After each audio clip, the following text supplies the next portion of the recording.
मैगं लादों दायो मैगं दिनैहाय जों मोनसे जायगायाव ओंखारदों गोबाव समनि उनाव नैबे हमगोन भिडिअखौ र' मोनसे खिथानो गोसो जायो होनलालाय नैबे फन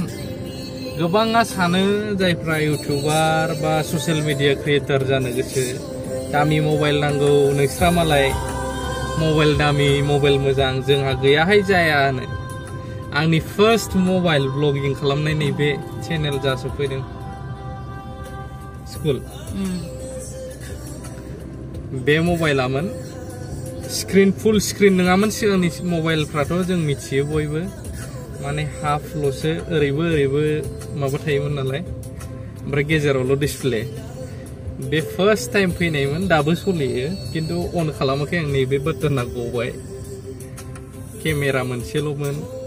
बेजोंनो अराउन्ड 100K 1 लाख साबस्क्राइबार जादों गोसो गुदुंबा माने मा स्कुल मोनलाय कर्नारस्टोन स्कुल जोंनि बड'फोरनिनो बे फाउन्डारा आच्छा बिथाङा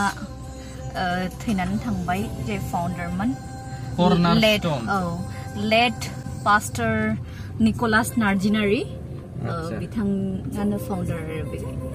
प्राइवेट स्कुल बेसेबां क्लाससिम क्लास 12 सिम दंखोदां बेबायदि स्कुला बिरादनो गिदिर बियो आरो इंलिश मीडियम स्कुल बियो जायफ्रा माने एफर्ट खालामनो हायोना तो मोजां दिनै गाबोन बेसेबाङानो प्राइवेट स्कुलफोरखौ नागिरसै गोरलैनिफ्रायनो बर' साबजेक्ट दंना गैया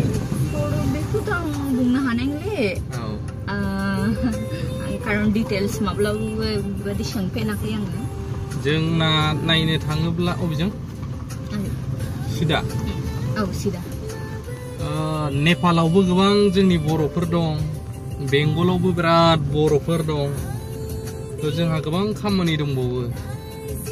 बर' साबजेक्ट बोरै बर' फोरोंनो हागोन गथ'फोरखौ बेनि सायाव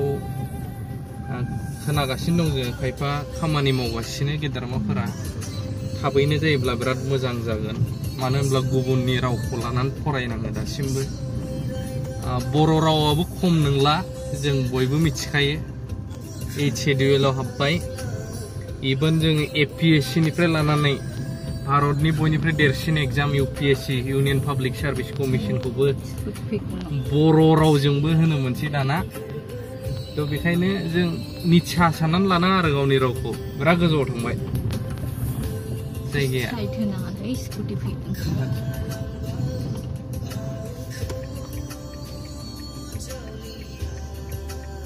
बाराबो गिलुं गिलुंसो सालायदों हिनजावफोर दा एन्ड्रइड फनजों दिनै फन खालामनो माबा भिडिअ खालामनो नायफिननो दिनै आइफन बाहायाखै नै सुइट ओंखारो बेजोंबो खिन्थु हाइ क्वालिटियाव होयोब्ला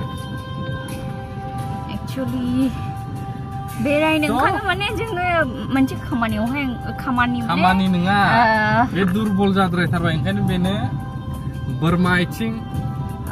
माबा माबि आथिं अमा आथिं मेडिसिन लाहैनांगौ आंनो इन्जेक्सन लाहैनांगौ बिनि जुनैहाय फैदों थ' ओरैनो सानबाय थ' लामायावहाय माने बेनो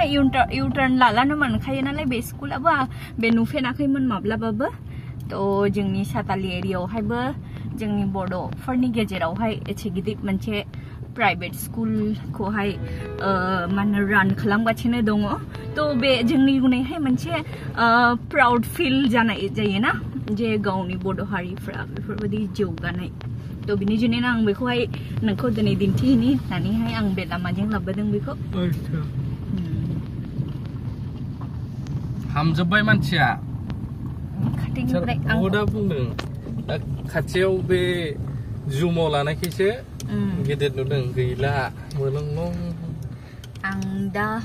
वेट खालामोब्ला हयथ' आंनि वेटना around 45 सिममोन जानोसै गोजान माने एक्चुअली मबाइलावहाय जेब्ला जों भिडिअ मा बानायो थ' खाथिनिफ्राय लानाय जायो बेनिखायनो बिरादनो मोटा नुयोना इदिनब्लाबो सिगांनिफ्रायनो थ' लास्ट टाइमबो जोङो महाय हाबा जानो थांदोंमोनलाय मानसिफोरा बुंलायनाया थ' गोबां जायगायावनो जों सिगांहाय आसामाव थांब्लाबो बुंलायोमोन भिडिअफ्रावहायलाय माथो दुरिरि नुयो रानथिंसो मानसियानो रानदोंसो होननानै थ' बेबायदि आरोना एन्ड्रइड केमेरा दिनैसो माबाफिनबाय स्टेबलाइजेसना बहुद खारामोन बेनाबो नै मैगं लादों जोङो दायो मैगं मैफ्राय थै जायो लाबाय नैबे आंनि मैगं नङालै खाजा नङा बे खिन्थु एन्ड्रइडनि केमेरा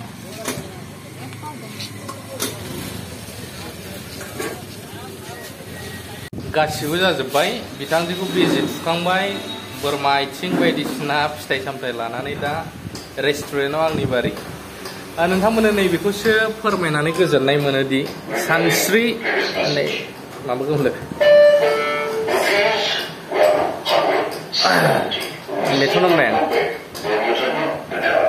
जोंहा सानस्रि ब्रह्म मुसाहारि बिनानावा